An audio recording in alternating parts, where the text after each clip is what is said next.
Okay, so what we've got here is this Bijur manual pump.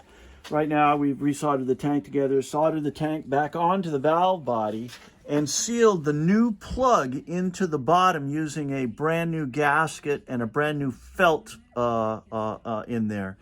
Now, this particular model, Bijur, doesn't have the same kind of pressure that the vacuum-operated units do. This is typical because it's spring-loaded. So what we've done here is we put a temporary knob on it. We pull this out against spring pressure, and you can see that the spring itself pulls it into about 100 psi.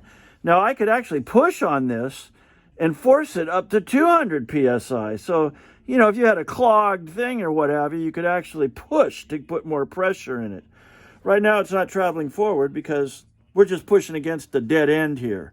Obviously, when it's pumping through the orifices, then this arm goes down and continues to pump oil through the orifices. But yeah, totally sealing right now. No leaks whatsoever. Everything is looking good. We just washed it off with soapy water and actually sprayed soapy waters on it looking for any kind of bubble or leakage. But we used anaerobic sealer on the brass to the cast iron, and a brand new gasket in the brand new base plug, soldered throughout. Has Gliptal on the inside. We only charged this with a little bit of oil right now, and it took us a while to bleed it.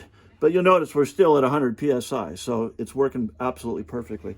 So let's get this thing stripped down, emptied out, and shipped. That's our story, and we're sticking to it.